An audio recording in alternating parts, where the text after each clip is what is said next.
By the time the HOA board discovered their rent had skyrocketed by 1,000%, I was already seated at the head of their long conference table, casually drinking coffee from a mug emblazoned with, "This meeting could have been an email." 3 of the board members were hurriedly paging through their freshly updated lease documents, their eyes widening in disbelief at the staggering figures. The treasurer, a middle-aged man wearing a faded beige golf shirt, muttered under his breath that this simply had to be against the law. Directly across from me sat Ella Mercer, the president of the Red Bluffs HOA, jabbing one of her long acrylic nails at the offending page. "This is nothing short of extortion," she barked. "We will fight this tooth and nail. We will drag you into court. We will do whatever it takes to stop it. You are welcome to sue your landlord," I replied evenly. "Just be certain your attorney carefully reviews page 3, particularly the section where you consented to binding arbitration, and recognize the landlord's unrestricted right to adjust rents to current market rates following any sale of the underlying property." Elaine lifted her gaze slowly. "Sale," she echoed faintly. I smiled and pushed a crisp folder across the polished table. On top lay a freshly recorded deed, officially signed and stamped by the county recorder, gleaming like an irrevocable verdict. "That's right," I said. "Congratulations. I am your new landlord." A heavy silence descended on the room like thick morning mist. Through the open door of the HOA office, I could clearly see the rows of townhomes where the entire conflict had begun, the very ones they had tried to demolish my old ranch house to make room for. The same ground where my family had lived and worked for generations. Elaine's face drained of color. "You," she whispered. "It's you, the ranch guy." I took another slow sip of coffee. "Yes, Elaine," I said. "The ranch guy. You gave exactly 24 hours to vacate. Funny thing about land, it has a long memory for who it truly belongs to. My name is Jake Rowe, 38 years old, a licensed civil engineer by profession, but a ranch kid by blood and upbringing. For nearly a century, Rowe Ranch occupied a rugged stretch of high desert just outside Red Bluff, a small town where folks still waved as they drove past because cruise control and therapy sessions hadn't fully taken over yet. The ranch wasn't some sprawling movie set operation. It was a weathered old house, with a wide wraparound porch, a long, low barn that leaned just enough to alarm visitors, but precisely enough for my father to insist she's holding strong, and 40 acres of scrubland supporting a handful of cattle, few horses, and a creaky windmill that howled whenever the breeze changed direction. When my parents passed within a few years of each other, the place came to me. By that time, the developers had descended, drawn by the scent of profit and endless board meetings. They snapped up parcels on 3 sides of us and erected Red Bluffs, a Western-themed master-planned community with street names like Cactus Ridge and Sunset Spur, even though there wasn't a single real cactus and most sunsets were now obscured by their own stucco walls. I held firm. The developer wanted the ranch and offered a lowball price. I refused. They came back with more money. I still said no. Eventually, they built around us, encircling the ranch in a giant horseshoe, then penned us in behind a phony split rail fence and a cluster of decorative boulders, as though we were merely part of the landscaping package. Then they handed daily management over to the HOA. Enter Elaine Mercer, mid-50s, salon blonde hair, gold necklace, carrying the unmistakable air of someone who actually says, per my last email in conversation, she claimed the largest house on the highest cul-de-sac,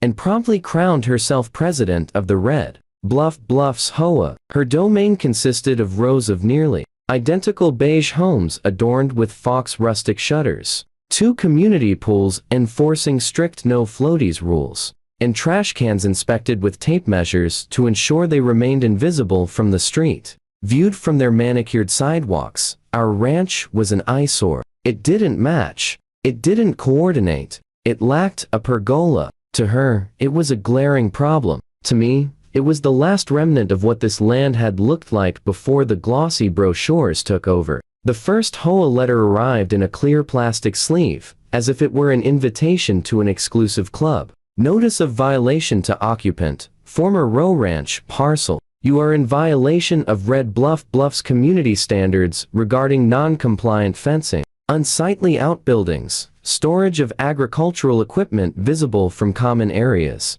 and presence of livestock within visual corridor. Please correct within 30 days to avoid fines and legal action." I stared at it for a long while, then scrawled across it in thick Sharpie, "Not in your HOA. Return to sender." I mailed it back. Felt satisfying. A week later, an email arrived from info@redbluffbluffshoa.org. "Dear Mr. Rowe, while your parcel is technically outside the original plat, our attorney has advised we possess adjacent influence authority over properties that impact community aesthetics." I laughed so hard I had to sit down. That was the first drip.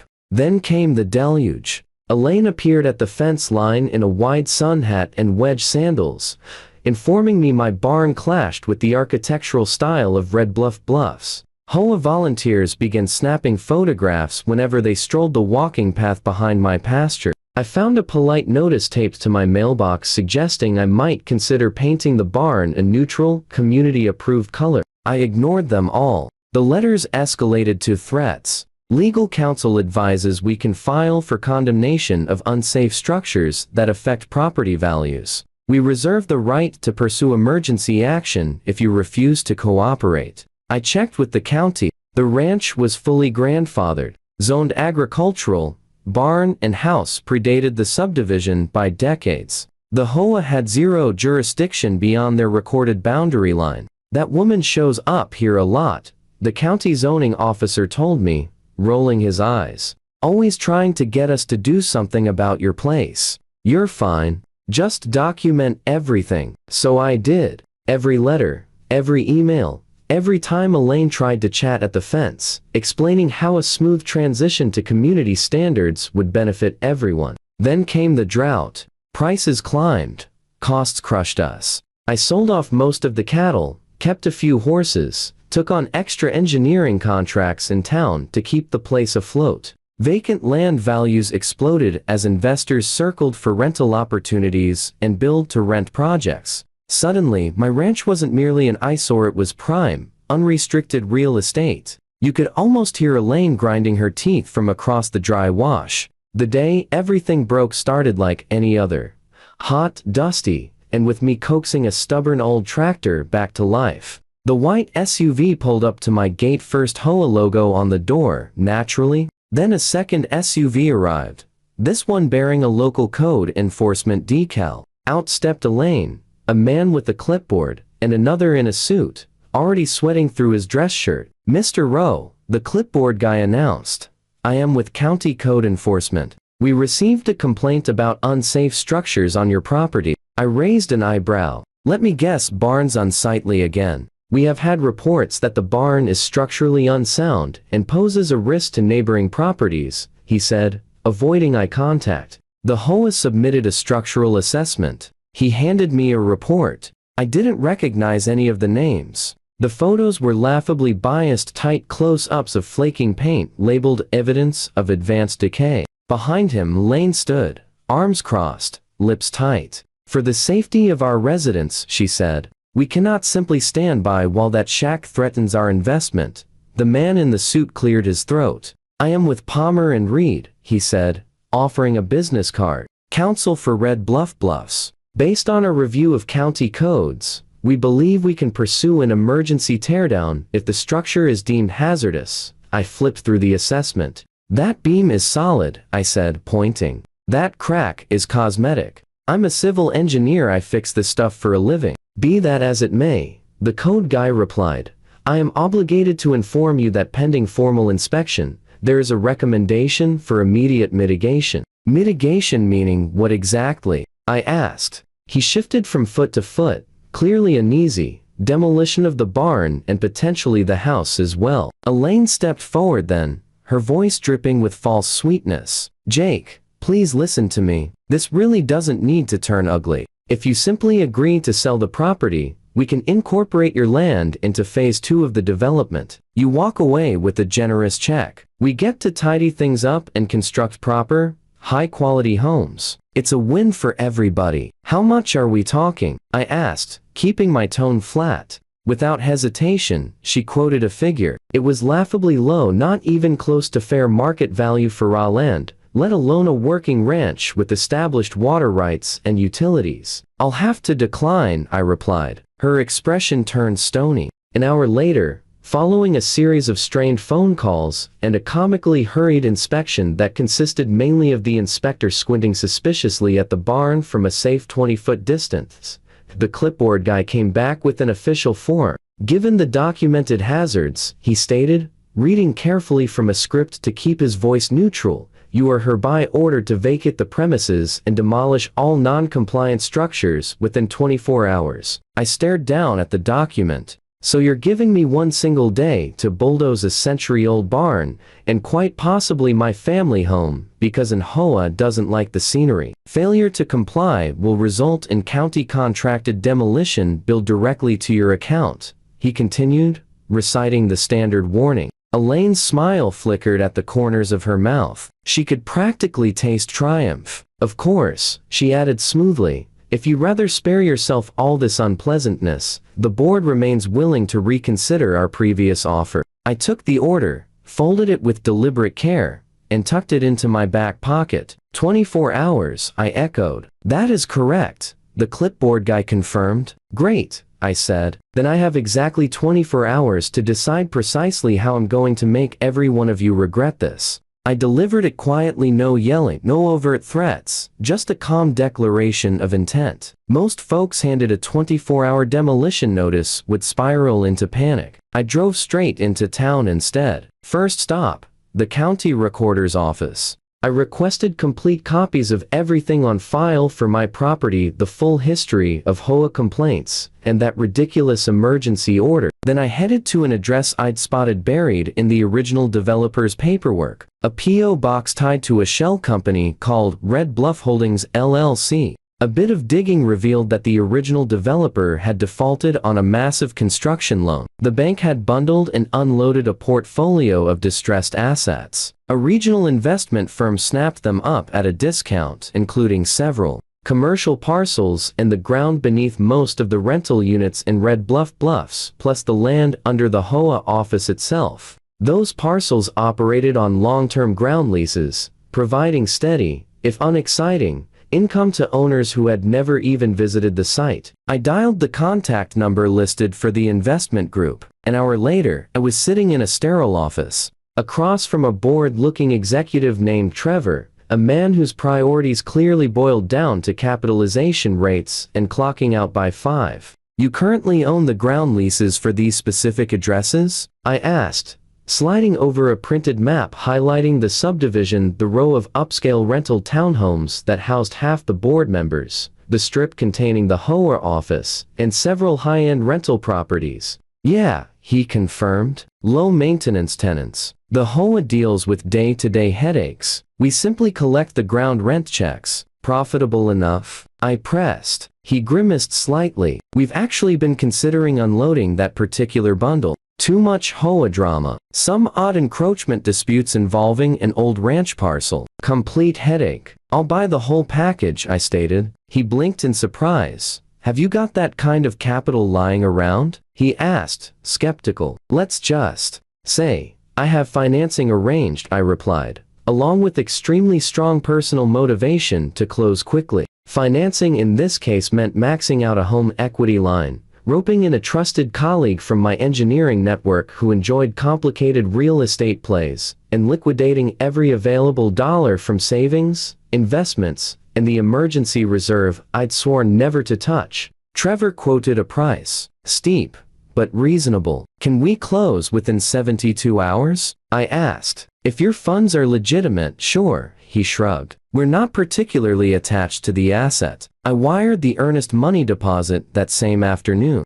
My partner bulldozed the paperwork through channels at warp speed. Turns out, he'd once endured his own nightmare HOA battle and was, in his exact words, spiritually committed to the cause. Meanwhile, back at the ranch, I left the barn untouched. Instead, I meticulously photographed every inch of the structures, hired an independent structural engineer, someone with no ties to the HOA, to produce a detailed report confirming the barn was aged but perfectly sound, and formally filed an appeal against the demolition order, which immediately triggered an automatic stay of enforcement. The county clerk, bless her heart, stamped the paperwork and muttered under her breath, "I told them 24 hours was ridiculous." 2 days later, we closed escrow. I walked out of the title company as the official new owner of the land beneath. The row of premium rental townhomes occupied by several board members, the ground under the HOA's pristine little office building, and the parcel containing the subdivision's only overflow parking lot. Red Bluffs owned their houses. I now own the earth they stood on. Every single one of those ground leases contained a lovely little provision.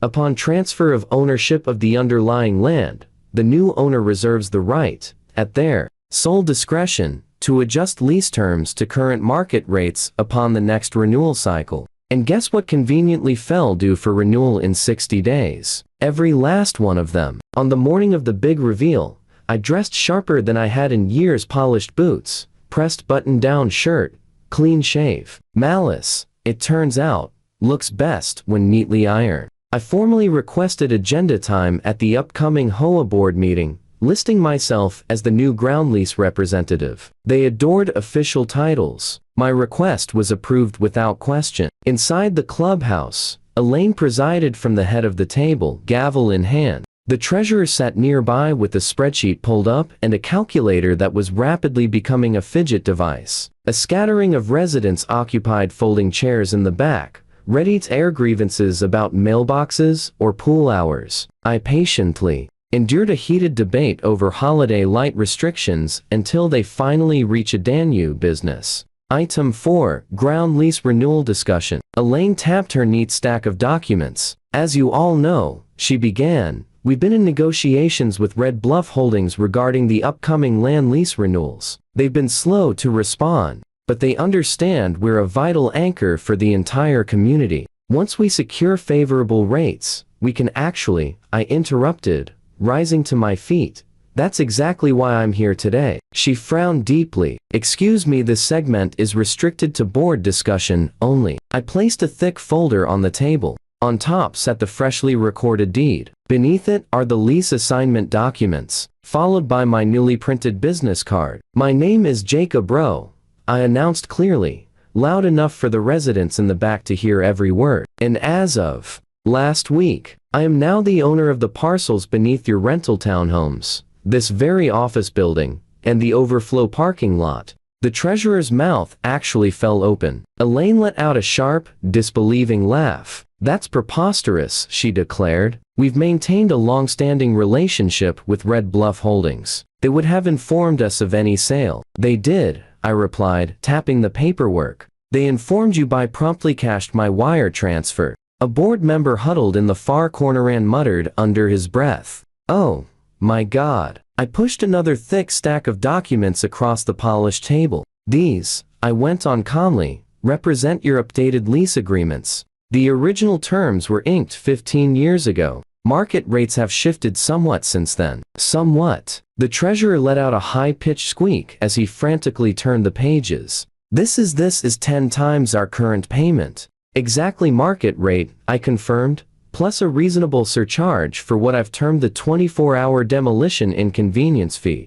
Elaine's cheeks flushed a deep, angry crimson. "You can't simply jack up our rent like this," she snapped. "We're a homeowners association. We have protections." "Of course you do," I replied evenly. "You have the right to pay your landlord on time or to relocate your office, your premium rental units, and all associated facilities elsewhere. The issue," I noted, gesturing toward the window overlooking the neat rows of townhomes and the modest HOA office structure, "is that there isn't anywhere else to go. You'd require new land, a different building, separate parking, and the city isn't particularly eager to issue fresh permits these days. Something about infrastructure strain and traffic impacts." The treasurer's fingers flew across his laptop keys, running desperate calculations. "At these figures," he whispered hoarsely, "we'd be forced to we'd have to raise dues. Substantially." "How substantially?" A resident called out from the folding chairs, suspicion heavy in his voice.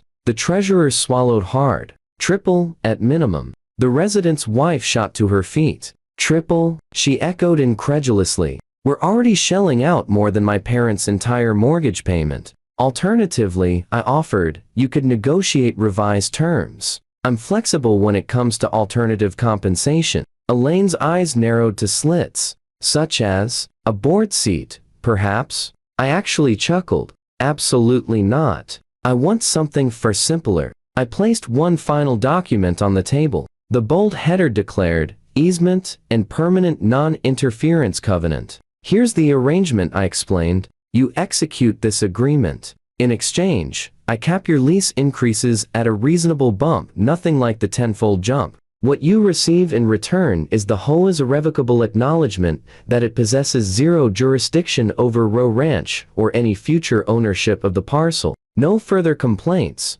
no additional demolition attempts, no harassment of the landowner whatsoever. The association will actively endorse a protective zoning designation shielding the ranch from any compelled future development. And I added, pausing for emphasis, your current president will deliver a prepared statement at the next general community meeting recognizing the ranch's historical significance and issuing a formal apology for prior oversteps. You could sense the atmosphere in the room shift dramatically. The attending residents weren't staring at me anymore, they were fixating on Elaine. You cannot possibly be serious, she said, her voice thinning to a strained edge. I'm entirely serious, I assured her. Because should you decline, the full tenfold rates remain in force. The HOA's operating budget collapses. Assessments soar. Residents suddenly become very curious about why leadership chose to provoke the individual who now holds your ground. Leases. A resident toward the rear, a sturdy guy in a faded work shirt, neck reddened from the sun, lifted his hand. Let her cover it personally, he shouted. She's the one who's been fixated on tearing down that ranch. Low murmurs spread, accompanied by several nods of agreement. The treasurer glanced from the proposed leases to the easement draft, then fixed his gaze on Elaine. If we refuse to sign, he said softly, we either drive the association into insolvency or forfeit the rental properties and office entirely. If we accept, he turned toward me, you're locking the increase at precisely what figure? I quoted a number noticeably higher than their existing rate, yet manageable with careful budgeting. He punched in a few rapid figures. That's feasible, he admitted, provided we trim certain non-essential line items. His eyes lingered meaningfully on an entry marked President's Discretionary Community Enhancement Fund. Elaine bored holes into me with her stare, as if sheer willpower could ignite me. This is extortion, she hissed. Hardly, I countered. I'm merely leveraging the free market framework your developer established. You all revere property rights and ironclad contracts, don't you? Well, here's one your board willingly executed. Naturally, they sign. HOA boards crave authority, but they crave avoiding furious confrontations with their constituents even more. They inked the easement and non-interference covenant, the revised lease renewals, and the scripted apology statement. 2 weeks later, beneath strands of inexpensive LED string lights draped across the community clubhouse, Elaine gripped a microphone and a single sheet of paper reviewed and revised by legal counsel at least half a dozen times. Her voice trembled slightly. As president of the Red Bluffs Homeowners Association, she recited, I wish to formally recognize that Row Ranch constitutes a historically vital property and a cherished element of our broader community's identity. I leaned against the rear wall, arms folded, fighting to keep my satisfaction from showing too plainly. Past initiatives undertaken by this board regarding the ranch were ill-advised and overstepped our proper bounds. Going forward, we pledge to honor the ranch's autonomy and actively advocate for its ongoing preservation. Someone near the front actually applauded. Another resident called out, does this mean we finally stop getting those endless emails about his fencing? Yes, she replied through clenched teeth. It does. From a legal standpoint, the demolition order quietly expired during the appeal process. Bolstered by my independent engineer's thorough report and an awkward conversation between the county attorney and code enforcement about improper HOA influence, the ranch secured a permanent protective zoning layer. Nobody is raising anything without navigating a regulatory obstacle course daunting enough to discourage divine intervention. The recorded easement and covenant now encumber the HOA-controlled parcels in perpetuity, binding every future board. Financially, the association now forwards me monthly ground rent payments. Their upscale rental units generate a steady, satisfying income stream. Even the quaint office building, that former headquarters of sanctimonious correspondence, contributes nicely toward retiring my acquisition loan. On the ranch itself, I reinforced the barn with new bracing, applied a fresh coat of traditional red paint, added a modest riding arena, and began offering guided trail rides and lessons. I erected a straightforward sign at the entrance gate: Row Ranch. Established 1924, endured droughts, depressions, and one exceptionally persistent HOA. The sweetest moments come when I spot them board members arriving or departing the office, glancing uphill toward the ranch as though they can physically sense the reversed hierarchy. Each time they mail my check. Elaine resigned from the presidency several months later. The official explanation cited health concerns. Unofficially, residents had grown weary of elevated dues funding her personal crusade against barns. The incoming board proved far more reserved. They offer friendly waves when our paths cross on the trails. A few have even enrolled their children in riding lessons. Just last week, one remarked half seriously, "Maybe we ought to feature in the newsletter how the ranch actually boosts our property values." Funny how perspectives shift. If there's a lesson in all this, it's straightforward. HOA boards adore preaching about property rights until someone wields them more effectively. They granted me 24 hours to obliterate a century-old legacy, so I granted myself 72 hours to acquire the ground beneath their headquarters, scrutinize every clause, and redirect their preferred tools, rents, regulations, and endless paperwork straight back at them. These days, whenever their payment arrives, I grin, tap the envelope lightly, and reflect, "You demanded I demolish my family's ranch. I simply elevated your rent tenfold instead." And up on the ridge overlooking their uniform rooftops, the old barn creaks defiantly in the breeze and endures stubborn, unsightly to a few, flawless to me. A quiet testament that, in any contest between clipboards and land deeds, the land prevails when the right owner holds the title.